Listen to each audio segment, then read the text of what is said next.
Hello listeners, मैं हूं श्वेता। स्वागत है आप सभी का मेरे इस यूट्यूब चैनल लखनऊ लर्निंग में। लिसनर्स, आज की इस वीडियो में हम ऑफिस ऑर्डर्स के बारे में जानेंगे कि ऑफिस ऑर्डर्स क्या होते हैं। तो लिसनर्स, आइए स्टार्ट करते हैं। आई होप आपने पेन और पेंसिल ले लिया होगा, जो भी आपका कॉपी है वो भी ले लिया होगा, जिससे भी आप लिखना पसंद करते होंगे, पेन या हो या पेंसिल हो। तो ये लेकर के जरूर बैठिएगा, क्योंकि क्या है कि ये जितने भी मैंने नोट्स दिए हैं वो जरूर बनाइए, क्योंकि आपके एग्जाम में ये सब इंपॉर्टेंट होने वाले हैं। सो लिसनर्स, जैसा कि आप देख सकते हैं स्क्रीन पर, ऑफिस ऑर्डर्स के बारे में हम डिस्कशन करेंगे आज। तो सबसे पहले लिसनर्स, इससे प्रीवियस वीडियोस जितने मैंने अपलोड किए हुए हैं इस टॉपिक से रिलेटेड, मीटिंग के टॉपिक से रिलेटेड, वो सब जरूर देखें। उसके बाद आप ये देख सकते हैं। वैसे देखने के लिए यहाँ से भी देख सकते हैं अगर आपको ऑफिस ऑर्डर पढ़ना है तो, लेकिन वो चीजें आप देख लेंगे तो आपको बेसिक बेसिक सब क्लियर हो जाएगा। अब बात कर लेते हैं ऑफिस ऑर्डर्स क्या होता है।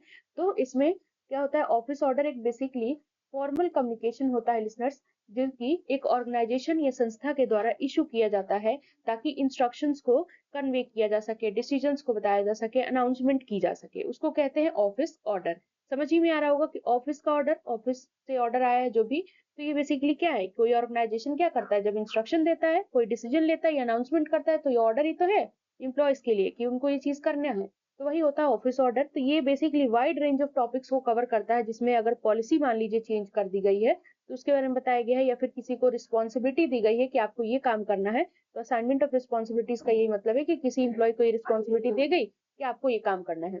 फिर उसके बाद आता है प्रोसीजरल अपडेट्स, या फिर कोई भी अपडेट करनी हो, प्रोसीजरल अपडेट, तो उसके बारे में बताया जाता है। तो ये सारी चीजें इसमें आती है, मतलब ये सारे टॉपिक्स को ये कवर करता है। ऑफिस ऑर्डर जनरली क्लियर होता है, कंसाइज होता है और अथॉरिटेटिव होता है इसमें।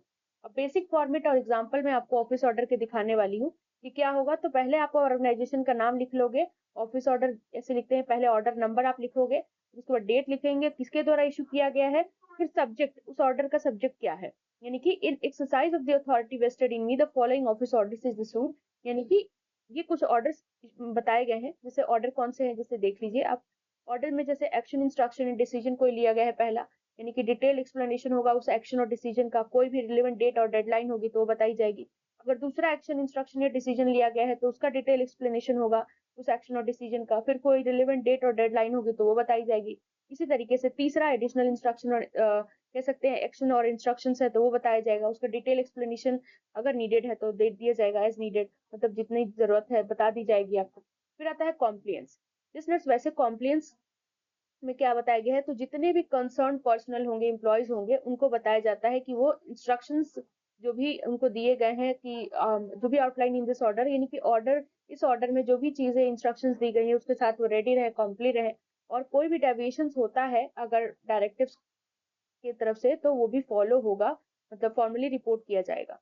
फिर जैसे इफेक्टिव डेट हो गया, उसमें डेट मेंशन कर देंगे, किसके द्वारा इशू किया जा रहा है, उसका नाम, उसका पोजीशन, उसका कॉन्टैक्ट नंबर। तो लिसनर्स, ये कुछ कॉम्प्लेंट्स थे।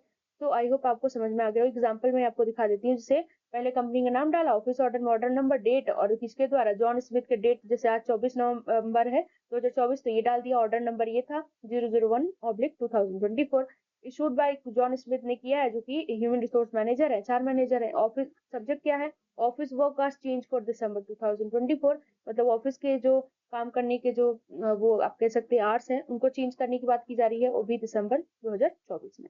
तो लिसनर्स, आई होप आपको सारी चीजें क्लियर हो गई होंगी। तो इसमें आप इसमें ये डाल सकते हैं कि in accordance with company policy and in consideration of upcoming holiday session the following office orders is issued. तो कुछ ऑर्डर्स इशू हो जाएंगे, जैसे इस तरीके से। ऑर्डर्स में क्या है, change in office work hours for December 2024। Office जो ऑपरेट होगा वो 9 बजे से 3 बजे तक चलेगा, जो कि स्टार्ट होगा दिसंबर 1 2024 से। तो जैसे अब देखिए ठंड का मौसम है अभी, तो क्या होता है भाई, चेंज तो होगा ना वर्किंग आवर्स। तो वही सारी चीजें हैं। तो फिर ये जो चेंज होगा वो सारे इंप्लॉयज पर एप्लीकेबल होगा, जो कि हेड ऑफिस और ब्रांच लोकेशन में काम करते हैं। फिर लीव पॉलिसी आएगी हॉलीडे सेशन की, कि इंप्लॉयज को इनकरेज किया जाएगा कि रिमेनिंग एनुअल लीव वो यूटिलाइज कर सकते हैं इस साल के खत्म होने से पहले। जैसे आप देखते होंगे कि जो गवर्नमेंट इंप्लॉयज होती हैं, उनके जो छुट्टी मिलते हैं, अगर वो पहले ना पूरा करे तो बाद में नेक्स्ट ईयर एक्सटेंड होने के बजाय वो क्या होता है, हट जाता है, वो नेक्स्ट ईयर दूसरा लीव ले सकते हैं। नेक्स्ट आता है कि जितने भी लीव रिक्वेस्ट होती है दिसंबर की, वो भी सबमिट कर दी जाएगी नवंबर 28 2024 तक। जिसमें सब, तो ये प्राइवेट सेक्टर में भी कर दिया गया है कि अगर जैसे जो सीएल वगैरह मिलती है उस महीने ना लीजिए तो अगले महीने क्वारी फॉरवर्ड वो लोग नहीं करते हैं, बल्कि वो आपका चला गया। तो इस नेक्स्ट आता है emergency contact number, contact information, यानी इंप्लॉयज इंश्योर करता है अपना इमरजेंसी कॉन्टैक्ट इन्फॉर्मेशन जो अपडेटेड होता है एचआर डिपार्टमेंट के पास नवंबर 30 2024 तक। तो लिसनर्स, आज के लिए बस इतना है।